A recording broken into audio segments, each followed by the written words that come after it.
Hello, welcome back to our Cincinnati warehouse showroom. I'm Palmer, Marketing and Creative Director here at Everything But the House. We have a great auction to share with you today from Peekskill, New York, just outside of New York City, where fashion and textile designer Mialana Boutte DeSoleil has decided to downsize her family's collection, making more space to continue creating her own textiles and art. A significant portion of Mia's collection comes from her Nana and her Papa, who were both executive chefs in Los Angeles, as well as formidable collectors of fine decor and home accents. Mia attributes her fashion talent and her eye for curation to weekends spent shopping and appreciating crystal, china, and art with her Nana. Her Nana was extremely fashionable, and the auction includes an extensive designer hat collection created by the celebrated milliner Jack McConnell. Mia has turned those early inspirational trips into a career. She's an award-winning textile artist and a fashion designer with couture boutiques on Park Avenue and Fifth Avenue. We are very excited that this collection is going to be featured in our upcoming TV series. This Sunday, we're going to be here live again, and you'll have the chance to be on the show while bidding on items featured in the collection on our new site, live.ebth.com. Be sure to chat tonight your comments and your questions and let us know if there's a specific piece that you want to hear a little bit more about. We'll do our best to fit it into the lineup as we go through a few things that have already come in. So I think we're about ready to get started. You guys want to get rolling? Kara, you want to jump into the vintage hat collection? I'm pretty excited to see what you got. Absolutely. So Palmer, this is quite an incredible discovery in Mia's estate. You can see we have a whole array of different hats here. Many of them are by the designer you mentioned, Jack McConnell. Yep. Who was one of the top hat designers of the mid-20th century. He was actually considered the king of millinery. And he made hats for Hollywood stars and celebrities. So what celebrities? For example, Joan Crawford and Lana Turner. His hats were also featured in the finest couture fashion shows throughout the United States. Where would somebody wear that? What kind of occasion does this hat was it used for back then? Yeah, so these are fancy Sunday hats. They would have been worn to church in the mid-20th century.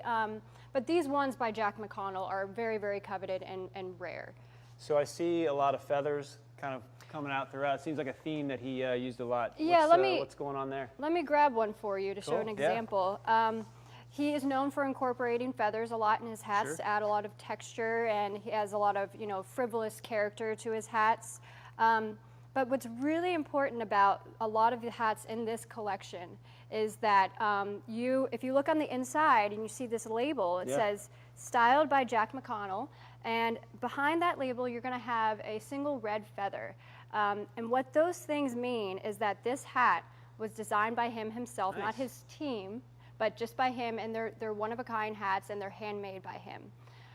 There are other hats that will have a label that say Jack McConnell Boutique, and those don't have the red feather. Right. What that means, it was a collaboration with his team, and they were actually made in quantity. So I assume, like red feather, he had a hand in it. Adds value? Oh, absolutely. After he died, the ownership of his label changed, and his hats became mass produced. Right. So the days of the red feather are over. Vintage, coveted, kind of handmade by him are super special. Absolutely. Nice. So what are your favorite hats in the collection? Which ones do you want to talk about? Well, I grabbed this one because it was my favorite. Should have known. I should have known. I mean, I just love that the feathers are multicolored, and the tentacles add so much extra character. It really stands out for me. Well, it's pretty wild. It's really, really frivolous from the others in the collection. But another one that I think is really great, if you want to grab the fuchsia one. Sure. And I like that one because you can see it has this beautiful cascade of fuchsia feathers and these rhinestone accents throughout. You can imagine, and it does have the red feather as well, you can imagine how that beautifully falls against someone's face and complements their face shape and their hairstyle. But these hats are not only great because they all have so much personality, but they're part of history. Sure. There's a long history of wearing fancy church hats. But Mia's Nana wore these hats, and she was actually known among her friends as a fancy hat lady. But you can just imagine her getting ready for church in the morning and getting dressed and then making that big decision. Which hat is it going to be today? How am I feeling today? What kind of statement do I want to make? Because they absolutely do make a statement. Absolutely. These certainly do make a statement here. I'll take that and put that back up for you. Sure. Well, these hats definitely make a statement, but there's also some bold decor to look at in the collection as well, specifically this Chinese vase, which I believe is, let's see what we got here, guys. Currently at $175 with 27 bids, and Jen's just come on. She's going to talk to us about this vase. Well, it's easy to see why this is a well-followed item. The vase is impressive in size. Yeah. And what I like about it is the fact that not only is it, it's a very large vase, but it's elegant at the same time. It has this arabesque design with the roses in high relief around the whole circumference of the vase. It's Chinese, it's 20th century, and I believe it was purchased at Gump's. Oh, okay. Well, Celadon, does that refer to the color, or what is that? Yes, it refers to the glaze, and this kind of soft sage green glaze was beautiful. very desirable to the Chinese because it resembles jade, which is very important in the Chinese culture. So this glaze was actually, it's been around for a long time. It feels like it could be fresh today, too. Right, exactly. But the Chinese really, this glaze was very much made popular during the Song Dynasty in the 10th and 11th century. Cool. So it is stamped to the bottom, although you're just going to have to take my word for it. It's a big heavy vase. So purchased at Gump's. We've talked about that a couple of times with these trips. So tell us a little bit about Gump's. Yes, Mia would have purchased this probably on one of her trips with her Nana, and it would have been a special outing. Gump's was a destination shop. They specialized in high-end luxury items, tableware, decor, gifts, jewelry, that sort of thing. So this was a special purchase. Sure, an institution on a special in San shopping Francisco, trip, right? and an institution in San Francisco on Post Street, exactly. Nice. So, so I think there's a couple more pieces from their Asian collection, because I think they had a lot of those. That Canton bowl, there you go. Yeah, let's bring this out and show off this bowl as well. So this is the Rose Canton bowl. It is porcelain ware, but it's decorated in Hong Kong. It's called Rose Canton. That refers to the pattern. You're going to see this beautiful hand-decorated pattern with the peonies and the moths. What I like about this bowl, and it stands out a little bit from like the usual bowl, is just its shape. Yeah. Usually you see them and they're round. This one has the cantered edges and this nice notched detailing on the edge. It's got the gold gilt decoration around the rim. And it is stamped to the bottom, Japanese porcelain ware, decorated in Hong Kong. So made in Japan and then decorated in Hong Kong. What's that about? That seems interesting. This type of ware was the demand for it was so high. It really hit its heyday at the turn of the last century, or mid-century, 20th century. And they couldn't keep up with the production. Okay. So they had the Japanese porcelain ware shipped in, and then they decorated it for export ware. Wow, very cool. Yeah, it's beautiful. So I think this is actually one of the more followed pieces in the sale. So it looks like there's already quite a bit of interest in it. Remember, guys, chat any questions that you have on any pieces that you'd like to hear about as we go on. And I think we're going to switch gears again. There's so much fashion in this sale, and specifically, these things have been kind of right behind me the whole time, demanding some attention and are ready to be talked about. Kara, Meredith, you guys want to come on and tell us a little bit about the couture? Absolutely. So Mia's fashion line is called Nola Elan, and these are some of the exceptional examples of couture in her line that she's designed. She's shown at New York Fashion Week. She was actually the recipient of the High Arts Award at the Venice Biennale, which is quite an honor. But her fashion line has a lot of New Orleans influence, and overall, as you can see, a lot of sparkle and shine.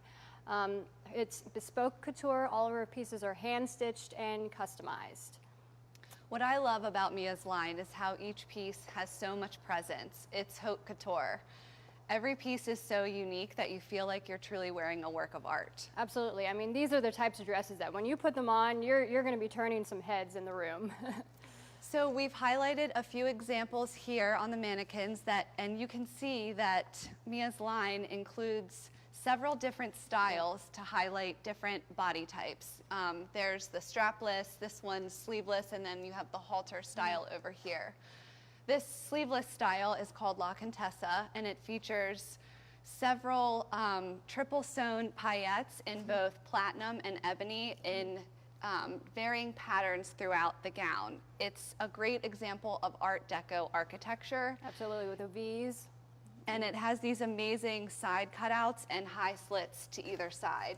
And what I love the most about this piece is that the skirt is covered in these almost fringe-like paillettes that just catch so much light and movement when it's worn. In addition to the floor-length silhouettes, we also, Mia's line also includes some shorter styles that are mini dresses, but they could also double as a top with a great pair of denim if you're feeling modest. You can see the same example is true in the way that she's applied. Yeah, a lot of the same themes going on here. Right, Yeah, and you've got the fringe movement again and the iridescence, which really captures the light. One of our favorite shorter styles is over here. Yeah, so we'll talk about this one. This is called the Socialite, and I love that name because, you know, it's a little black cocktail dress, and it looks like something you're going to wear when you're going to go out and just have fun. I think it's particularly stunning because of how these paillettes, you can see, are fanned out in this very architectonal way. And, you know, a lot of her designs are very sculptural and textural, but for me, this dress really comes alive when it's worn. You can imagine that play of light that moves across it as you move, and all these undulations. And it's just, for me, it would become like a moving work of art in a sense. It would be so fun to wear. Absolutely. You would look great in it. Thank you. I might be bidding. Another one of my favorites is this one. It's called the Blue Caviar, and the reason that I love this one so much is that it's because it's constructed with vegan leather, which is a great example of the sustainable fashion movement. This one, just like the others, has this great pattern and movement that just gets your eye to move across the piece in the way that this is detailed. It also is accentuated with these raised blue pieces that are just strategically placed throughout, and I think that's the reason why this one's called Blue Caviar. Mm-hmm. I love how versatile it is. You could wear it to a black tie event or even an art gallery opening. I just think that this one is so much fun. Yeah, I mean, I love her work because each one has so much personality. You can see, you know, they're all very textural and sculptural, like the Jack McConnell hats. You can see how she was influenced by her Nana's sense of style. But really, Mia's personality, I feel like, comes out in these pieces as well, which makes them extra special. All right, so before you guys scurry off, it looks like we got a question from Krista. She's looking to understand a little bit about the sizing and kind of are they all the same size? Actually, no. So all of them are custom made. So if you want to look at the sizing, look at the, you know, the bust size, the waist size, and the length. That'll help get you a better, more accurate idea. And all of that is listed in the item details under each piece. So you got, and then by all means, if anybody has any questions about specific pieces and needs any more information, Krista, don't hesitate to reach out to, you know, chat us directly on here. Or hit our customer service line, and they'll make sure they get you whatever answers they can get you. Awesome. Impressive, guys. Thank you. Thank you. I mean, Mia's talent really shines through in these pieces. Absolutely. And I mean, the textiles and the materials all coming together, it's pretty cool. So we have a lot of her couture pieces, but we also have a few vintage pieces in the collection, specifically this bold number from our favorite friends in Italy. Yes, I love showcasing these three vintage Gucci pieces. They are, they're fantastic. They're so luxurious. They're in this Gucci pattern, which is this burnout velvet, and it is fun to say. And it has the double G logo, which is, you know, kind of iconic for Gucci. So what I love about these three pieces is you can dress them up, you can dress them down, you can do whatever you want with them. But what we have here today is we have a menswear inspired blouse with this, and I hope you can see this, with this French cuff detailing. And you can, you know, button it up for a different look or unbutton it. It has a hidden button placket all the way down the front. So we have the blouse. We have, again, menswear inspired, a nice wide scarf in the same pattern, in the same burnout velvet. And then Palmer, I know these are your favorite, the loafers. We love these loafers. I want to wear them with a tux. Yes, they're really fun. So anyway, the pattern again in all over in the loafers. And so we mentioned vintage. What era do we think, or do we know these are from? well, we see the red velvet and this pattern on the runways in the late 1990s, which makes sense. I mean, that was kind of the Tom Ford era when he was the creative director at Gucci. So, I mean, these are a wardrobe staple for anyone who's not only a Gucci fan, but a Tom Ford fan. Yeah. They're in great condition. They're supremely wearable, and they're picking up some traction. I think the blouse is currently at 210 That's and has fantastic. A fair amount of bids going on it. So people are definitely Excellent. taking notice. It's hard to miss them, I think, on the page. So I love the influence that Mia's Nana and Papa had on her development as a designer and as an artist. So it's an incredible range from a very, very talented individual. I'm going to, we're getting close to the R number here, so I'm going to ask, any last questions, any more chats, anything that anybody wants to hear about online. And then while we do that, let's see here. I think we got something about some of the most followed. I think one of the McConnell hats is like the most followed item in the site. So which one is it? It's this one. Oh, nice. This is what I love about Jack McConnell. They're all so different. I mean, it really was an art form for him to make these hats. This one does have the red feather and that label. Yeah, Jack, so it's legitimately touched by his hand. Absolutely. Right so, on. Yep. And 17 bids on that. And this sale closes on Sunday, guys, so 4 days left. There's plenty of time to get in and check everything out. Anything else coming in? All right, well, we hope you had the chance to check out the cool new ending item feature that we're working on, live.ebth.com. That's the perfect place to find the real-time feed of all the items ending for the day and everything that you're currently following in one convenient location. Okay, wait, we got a few more things. I almost forgot that some stuff jumped in. What do we got, Jen? Palmer, we had a question about this great dress. It's a Harajuku dress, actually. Let me show the front of it. And actually, one of the questions was, can you see the face? That's done in all sequins. Is it on the front and on the back? And No, right on. Absolutely it is. It's kind of a mirrored image. That's very cool. Yeah. Oh, here, let me spread it out a little bit better. Yeah, really Whether fun. you're coming Really or fun going. little sleeveless dress that looks like it's both comfortable and really fun to wear. Yeah, that would be a splash for sure. Yeah. And then one more thing too. We had a question Meredith's about the coming in size. with a very large pair.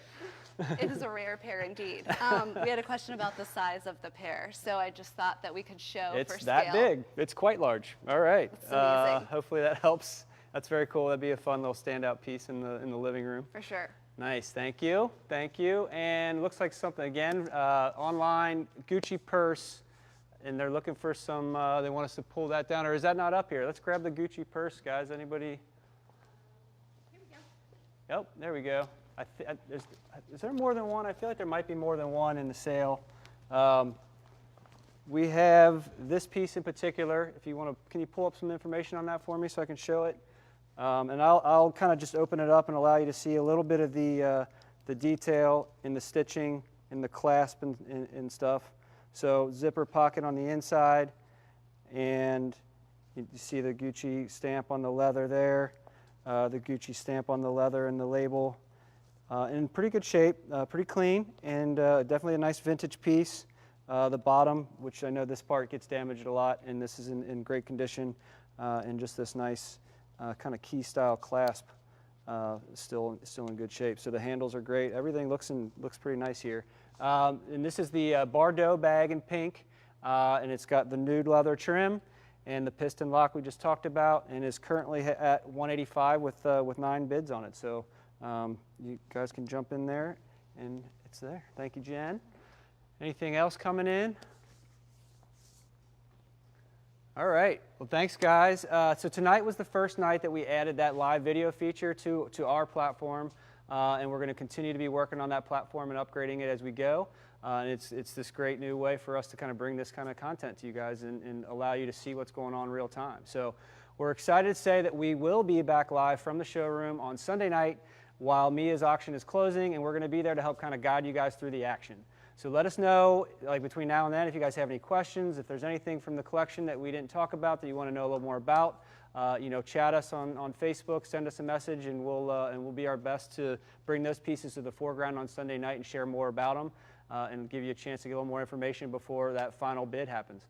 So this is your chance Sunday night also, so don't forget this is super important. This is your chance to be featured on the upcoming TV series.